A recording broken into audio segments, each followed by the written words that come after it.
Welcome back to the Foundry by Forge College. Hey everyone, I am super excited to be your host today as we jump right into this brand new explainer on designing action endpoints in URL transactions. If you've been following along with our Web 2 integrations track, you'll probably remember that in our previous lesson, designing secure storage for NFT metadata, we completely locked down the safe storage of our assets. But as any good architect knows, storing assets is really only half the battle. So today, we're laying down the exact step-by-step engineering schematics for connecting your Web 2 applications directly to Web 3 blinks. We're going to take all those theoretical concepts and build a tangible, programmatic bridge. To get this action endpoint built right, we're going to follow a pretty strict engineering lifecycle today. First up is the survey phase to bridge the gap. Then, we'll drop up the blueprint of the payload. Step 3, we're encoding transaction data. Step 4 is all about assembly and local testing. And finally, Step 5, we'll run a final inspection for our key takeaways. Let's get into it. So starting off with Section 1, the survey, and bridging that gap. Like I mentioned a second ago, we safely stored our NFT metadata in the last session, right? We built the vault.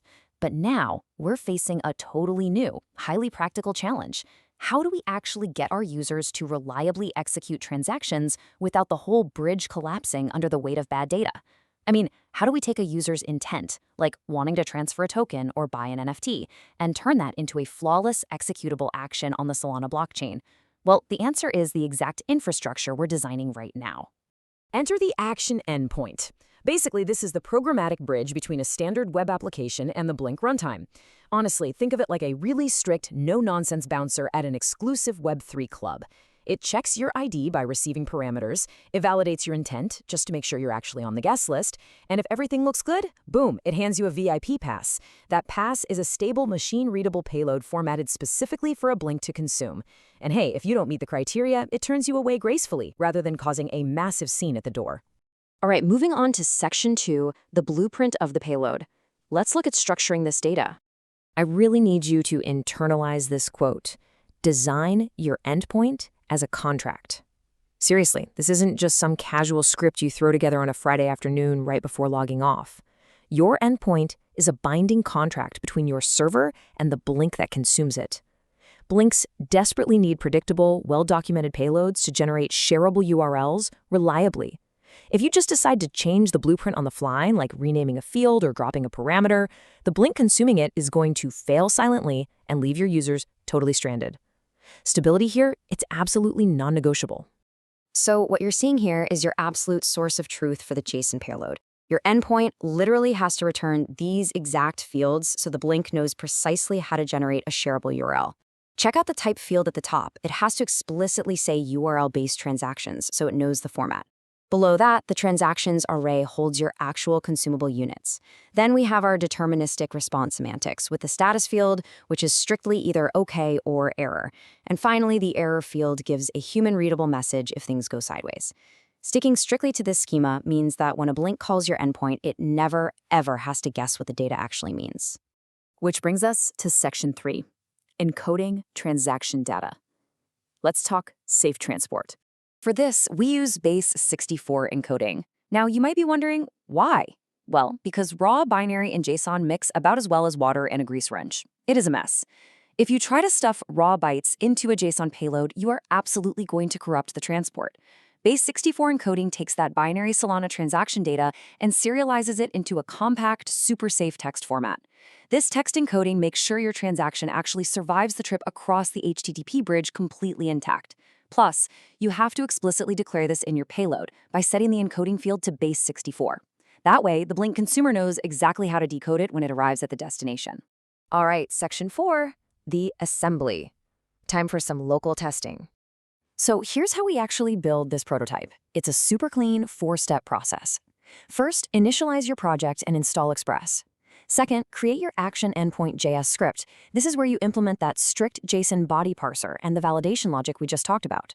Third, run your server locally. And fourth, fire a test post request at it using curl. As you're working through these 4 straightforward assembly steps, just keep in mind that mastering these fundamentals is exactly what we focus on in Forge College's wider Web3 programming courses. We're big believers in building from the ground up so you understand every single bolt holding the bridge together. Now, while you're testing, please try to avoid these hilarious but honestly very painful developer mishaps that we see constantly. Number 1, Missing or inconsistent encoding fields. If you don't tell the blank how to decode the payload, it's going to fail, for sure. Number 2, attempting to return raw binary in JSON. As we mentioned, this is basically like handing the blank a pile of raw, splintered lumber instead of a properly labeled base64 blueprint. Just don't do it. And finally, throwing generic 500 server errors instead of structured 400-level messages. Like, if a user types in a bad amount, don't crash the entire server. Just politely return a string like, hey, amount must be a number. And that brings us to Section 5, the inspection, and our key takeaways. Look, a truly reliable endpoint handles both success and failure gracefully. If everything is perfect, great, it returns status OK and a null error. But if the user messes up, maybe they type out the word 10 instead of using the actual number 10, our strict bouncer steps right in. It returns an HTTP 400 status, sets the payload status to error, and gives a crystal clear human-readable error message. This kind of deterministic response behavior is exactly what separates a fragile little script from rock-solid, production-ready Web3 infrastructure. By ensuring this endpoint is completely stable and predictable, you are fully prepared for the next phase in this module, which is creating and managing blinks. Next time, the blink is going to actually call the exact URL we just designed to generate a shareable Web3 interaction. If you made your endpoint robust today, your blink generation in the next step is going to be totally seamless. So I'll leave you with this final thought. Is your endpoint blueprint robust enough to hold the weight of Web3? Remember, always design your endpoints as a strict, unbreakable contract. Make sure those contracts are airtight.